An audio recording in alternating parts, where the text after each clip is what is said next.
lurks in the hearts of men. The shadow knows.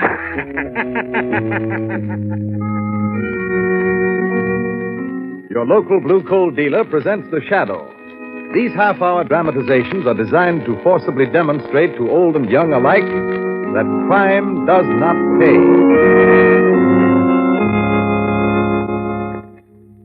Our cast begins the first act of today's exciting adventure with The Shadow in just a moment. But first, a word to all you householders. If you want perfect home heating results with steady, dependable warmth throughout every room, then ask for Blue Coal by name next time you order fuel. Then you'll get a trademark product that has been carefully prepared and thoroughly laboratory tested for quality. You'll find that Blue Coal's perfect sizing makes it easier to bank. And because it's a superior quality hard coal, it burns better and gives you longer periods between firing. Always insist on Blue Coal, the solid fuel for solid comfort. The Shadow, mysterious character who aids those in distress and helps the forces of law and order, is in reality Lamont Cranston, wealthy young man about town. Cranston's friend and companion, the lovely Margot Lane, is the only person who knows to whom the unseen voice belongs. The only one who knows the true identity of that master of other people's minds, the Shadow. Today's story, The Ghost of Captain Bayloe.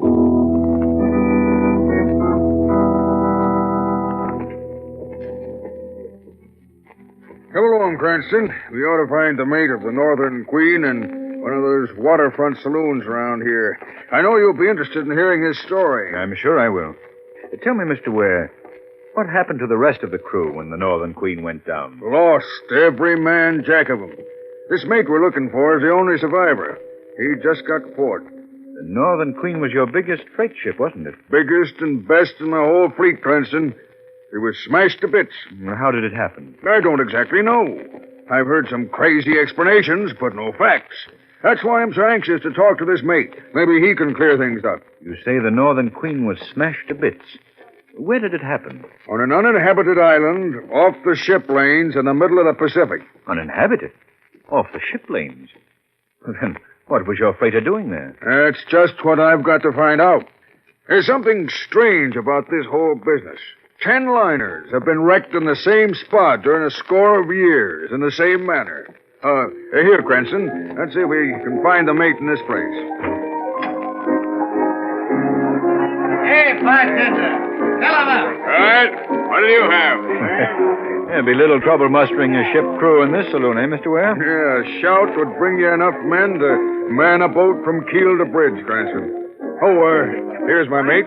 Hi there, mate. I see you're still fit to ride a gale. Commodore Ware, sir. It's right pleased I am to lay an eye on you again. I want to talk to you. Can we go in the back room there? Aye, sir. Right in here. It'll be nice and quiet. Yes, this is better. Sit down, mate. Have a seat, Cranston. Thank you. I know you want to hear about the wreck of your ship, the Northern Queen. Yes. Mate, give me the fact. That I will, sir. And it'll likely raise the hair on your head just as it's whitened mine. What happened? What caused the wreck of my ship?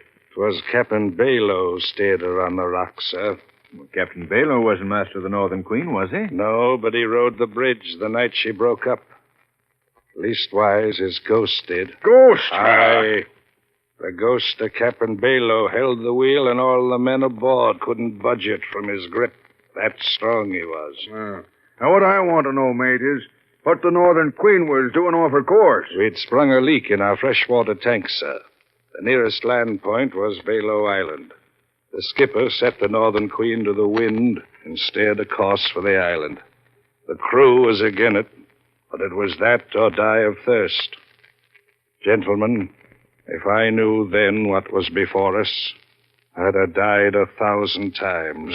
What happened? Nothing, sir, till we were a few miles off the island. Then, Captain Bayloe's ghost took command. I most forgot, Mr. Cranston. I don't suppose you know about Captain Bayloe. No, but I'm very much interested. Well, sir, Captain Bayloe's been dead these 20 years or more. He was the last of the old square rigger skippers. It was the China trade he was in. On his last voyage out of the Orient, he carried 2 precious cargoes, a shipment of silver and his beautiful young wife. Captain Bayloe was quitting the sea to settle in South America. A happy pair they were, sir, none happier. His crew, though, was the motliest collection of sea scum ever to sail afore the mast. Well, sir, they were just off the island that's now called after him. Captain Bayloe was at the wheel, his wife beside him. The sea spray was washing her lovely face, and she was laughing into the wind. The crew was aft, heads together. We're fools if we don't, I tell you. We could do it easy. Captain Bayloe's got the silver locked in his cabin. Well, we could make him give up the key. He'll never do it. Are we weaklings that we can't make him do it? He's only one man, and we're a whole crew. There's enough silver to make us all rich for the rest of our lives. There's a much prettier cargo on the bridge beside him. His woman, eh? Aye, silver comes from the earth. But a pace like that could only come from above. I want silver. Yeah, well, my share goes for the other cargo. We share alike. Avast there. We get the prize first. We argue about it afterward. Come on. While a happy woman laughed beside a contented man, the crew crept slowly toward the bridge. The laugh was cut short by the sight of the hard-faced men.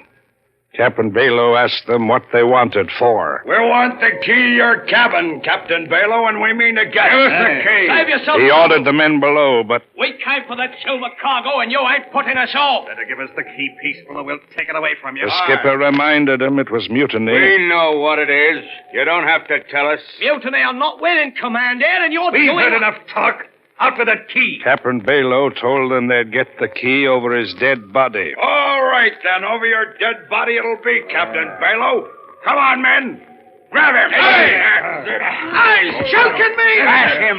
Bash him. Through there, you swab. While the men fought like hungry wolves, Captain Bayloe's wife stood frozen in horror. Hand me that belaying pin. There you are.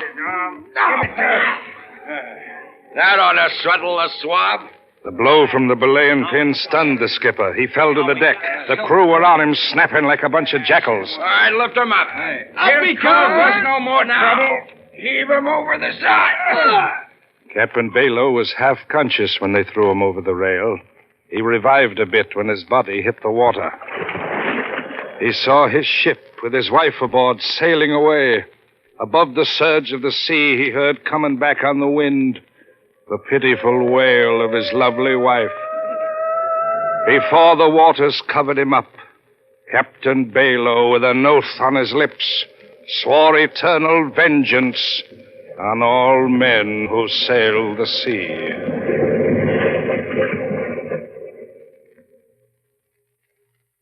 Well, gentlemen, Captain Bayloe's wife died soon after that.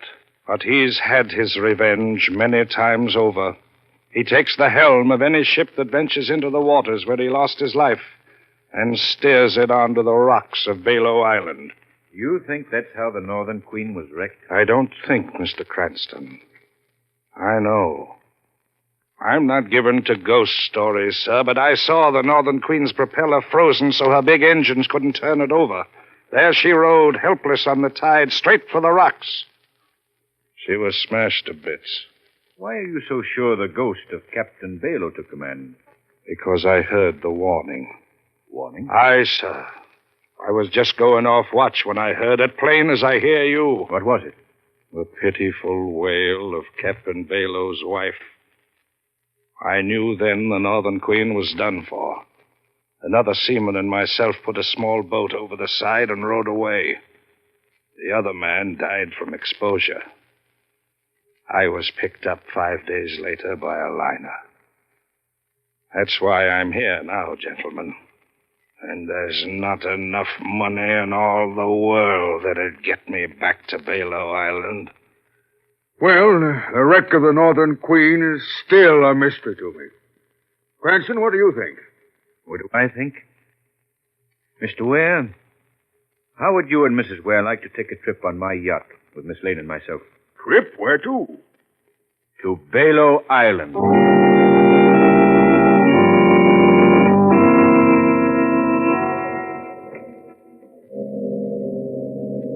By George, it's funny. Here I am, owner of a fleet of ocean liners I haven't been to sea in years. Cranston, I'm glad you suggested this voyage. Well, I'm glad you're enjoying it, Mr. Ware. Yeah. Oh, this salt air makes you sleepy.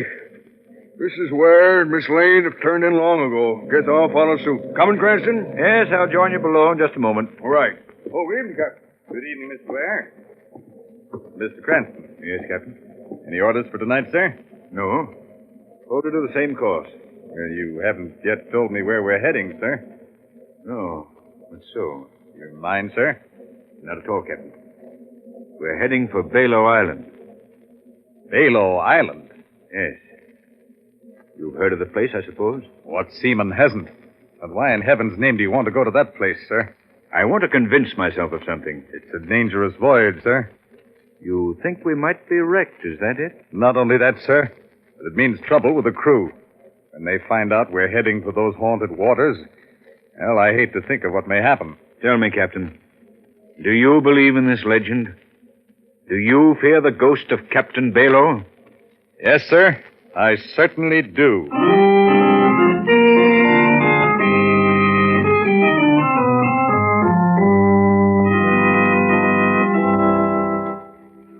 Before the curtain rises on Act Two of The Ghost of Captain Bayloe, a word about blue coal, the product that makes these shadow programs possible.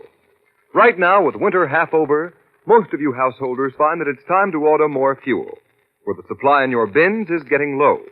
But when you order that fresh supply, be sure to remember this. There's a vast difference in the quality and the actual heating results you'll get from blue coal compared to ordinary hard coal. For blue coal is mined from the nation's richest anthracite fields, and the superior resources and equipment of the Glen Alden Company, America's largest hard coal producer, are combined to make blue coal the perfect fuel for home heating comfort. That's why each ton of blue coal is screened and rescreened many times for proper sizing. That's why each ton is washed with over 12 times its weight in water to remove any existing impurities, and then finally laboratory tested by inspectors to guarantee its quality. And homeowners, that's why I say, make your next fuel order a supply of blue coal. Then compare the results blue coal gives you with the results you've been getting. You be the judge. I know you'll agree with the verdict of thousands of American families that there's no substitute for blue coal for perfect heat with less furnace attention. Your nearest dealer's name is listed in the Where to Buy It section of your classified telephone directory under the words Blue Coal. Call him for your supply tomorrow.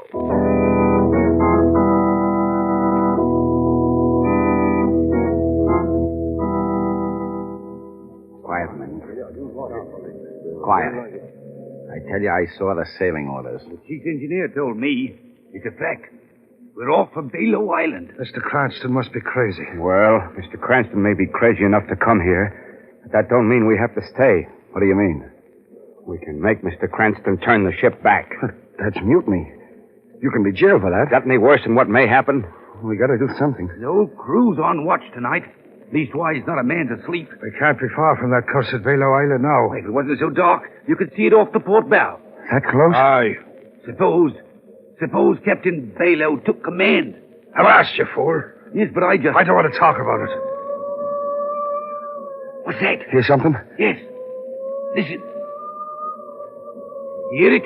Yeah. Sounds like a woman. That's it. It's her. Who do you mean? Captain Bayloe's wife. That's the warning. He'll come out of the sea now any minute.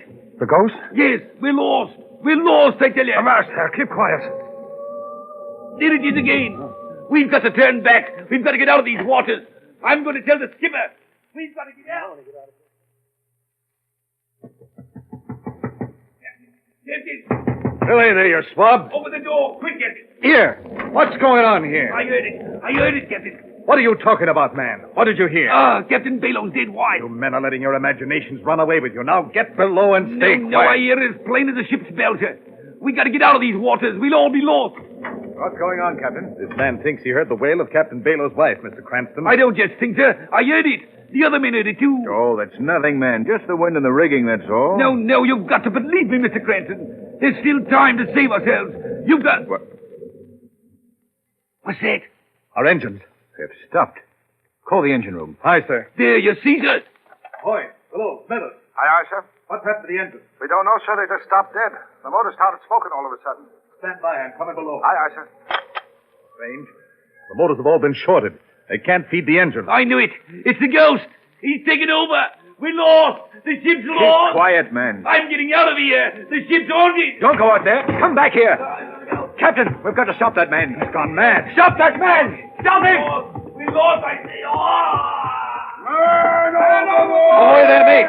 Turn on the searchlight. You went off the board, Bob. Swing that light this way. Lamont, what's happened? One of our men leaped over the side, Margot. Leaped over, you say, Cranston? Yes, Mr. Ware. Why? Our engine stalled. Poor fellow became crazed with fear. Oh, this is frightful, Lamont. I only hope we can find him in this heavy sea. Cranston. Yes, Captain. Have you found him? No, I'm afraid, sir, there's not much of a chance in a sea like this.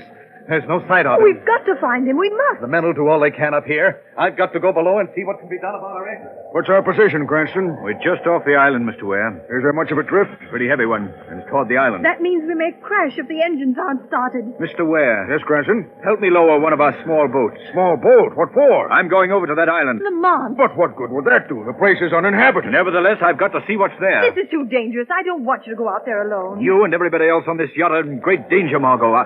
I've gotten you all into it. I've got to try and get you out of it. Well, if you're going out there, Lamont, I'm going with you.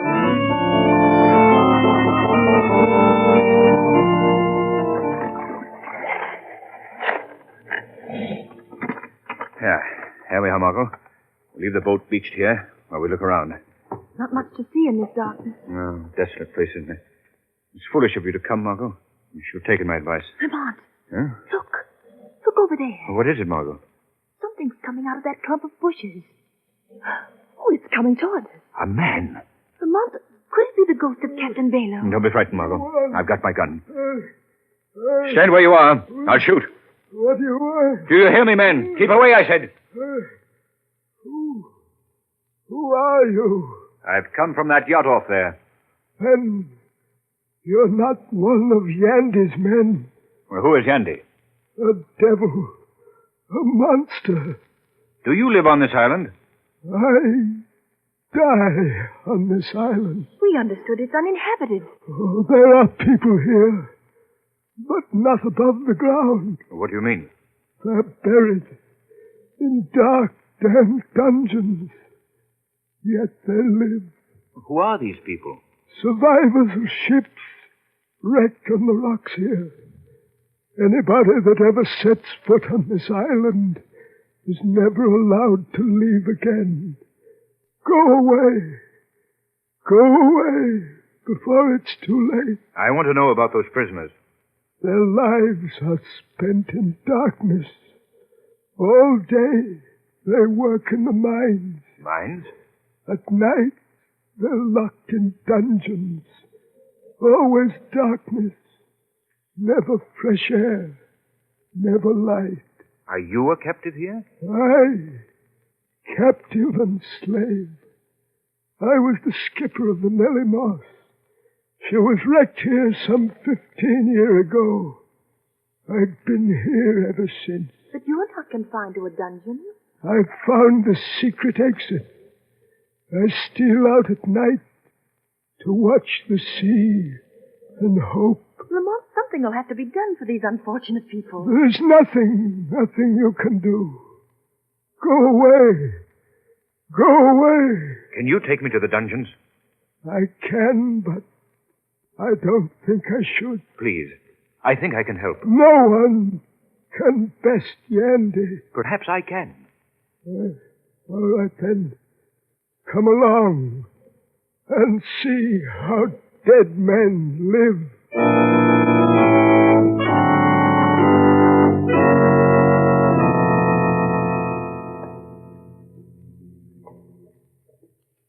Careful.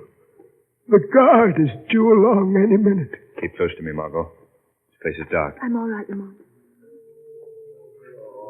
What's that? The dungeons. They're just below this crevice. You have to jump here. All right. Let me help you, Margot. There we are. This is all the light we ever see. A single flare. Lamont, look. Good heavens. Are these men? These are the ones that have gone blind from the dark. They can't work, so they must die of slow starvation. How horrible. How many men are here? 100. This is awful, Lamont. Men! Men! Look! 2 from the outside world. They've come to help us. There's no help for us. Careful. Here comes the guard. Get back, Margot. In here. He will pass. Get behind me, Margot. Tell me, men. Does this guard have the keys to the dungeon? Yes. What are you going to do, Lamont? Get those keys. Liberate these men. But how? Quiet, Margot. Here he comes.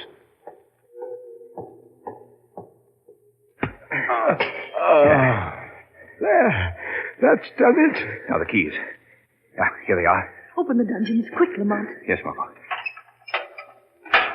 There we are. All right, men. Come on out.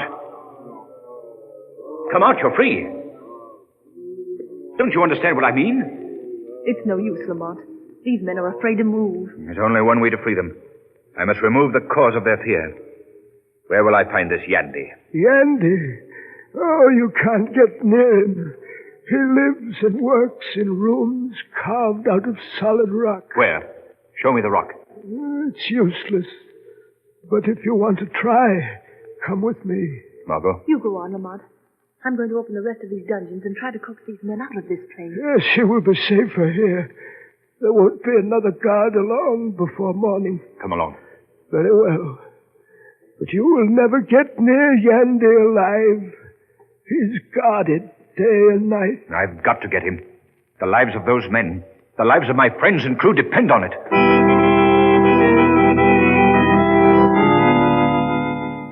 Can you make her out yet, Mr. Yandy? Yes. Yes, she's a yacht. A rich man's plaything. It'll soon be his coffin. They got the engines going again, sir. Very well. Turn on the black beam. Short the motors. Yes, sir.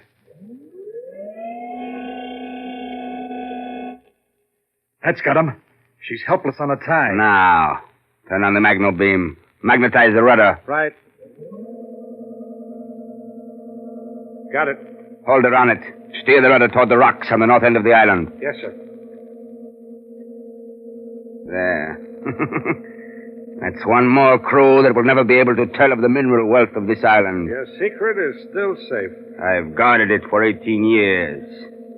Since the day I discovered it. No one will ever share the wealth or know it exists. And another wreck will be chalked up to the ghost of Captain Bayloe. Yes. Captain Bayloe has been a most convenient ghost. A most plausible one. Nobody ever doubts him, it seems. What was that? I thought I heard a laugh. I heard it. Have you the radio key open? No, sir. I cut it before. You're lying to me, you... No, I swear I'm not, Mr. Yandy. No, Mr. Yandy, this is not a voice you can cut off with a flick of a dial. Who are you? I am the Shadow. Shadow. I've heard of him. He's the guy you can't see. Your use of the Captain Bayloe legend is at an end, Yandy. You've created havoc with your diabolically clever electrical inventions. Like a monster, you've destroyed men because of your insatiable greed. Well, Yandy, this is your finish. The sea will be well rid of you, and poor Captain Bayloe will rest peacefully in his sea grave. What's that? The slaves. They've escaped from their dungeons. Yes, Yandy, they're crawling out of the earth to vent their just hatred on you. Turn on the heat ray. Burn them up. Burn them to a crisp. Right. The tubes. They're all broken. My equipment is ruined. Completely, Mr. Yandy. My yacht is free of your clever magno beam, and those people down there will soon be done with you. I'm getting out. Out of my way. You're not getting on that boat. You got hit in the cove without us. I don't care what happens to you. Take care of your family, you fool. Run, Yandy. The sooner to meet your doom. Lamont, are you here? Oh, Lamont. Yes, Margot. I'm quite all right. Oh, thank heaven. Look, Margot. The captives have taken their captor. They've got Yandy. They'll tear him to pieces. That would be little less than the thing well deserves. But I suppose we'll have to try and save him for the law. Come along, Margot. We've no time to lose.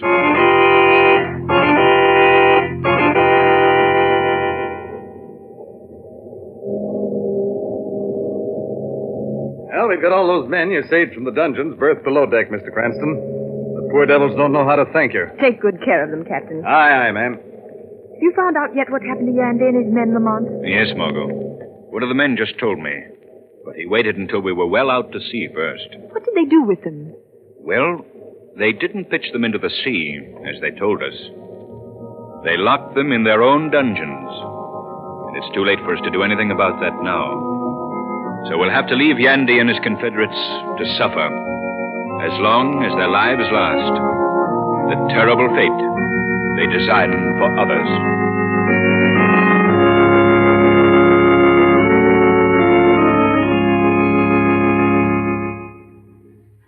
Before you hear a preview of next week's Shadow Story, here's John Barclay, Blue Coal's heating authority, with his weekly tip on how to save yourselves time, trouble, and money in furnace attention.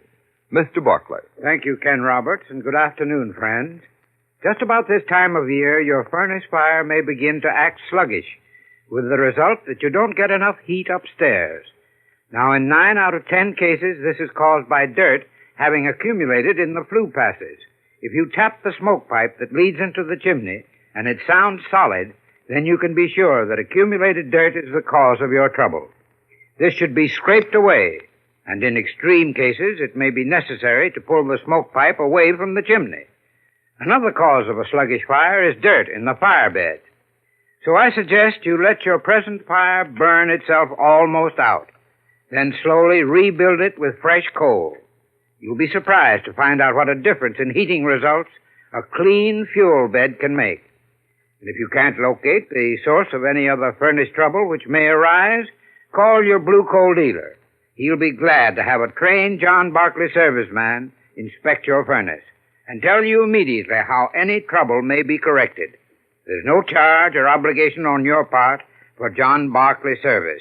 So always feel free to call your nearest blue coal dealer.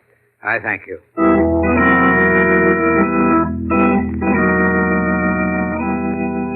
Next week, Blue Coal brings you one of the strangest of all shadow adventures. At this time, we present a dramatic moment from this new shadow story. The scene is a hospital consulting room. Margot is speaking with Dr. Anthony. Doctor, you've got to do something. You've got to save Mr. Cranston. Miss Lane, I hate to tell you this, but Lamont Cranston can't live through the night.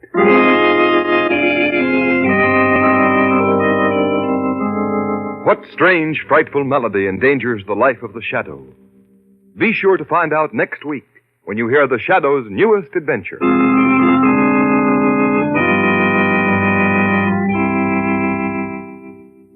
Today's program is based on a story copyrighted by the Shadow magazine. All the characters and all the places named are fictitious. Any similarity to persons living or dead is purely coincidental. The Shadow magazine is now on sale at your local newsstand.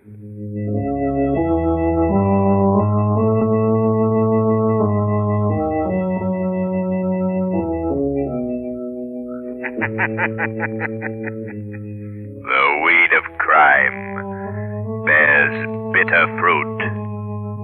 Crime does not pay. The Shadow knows.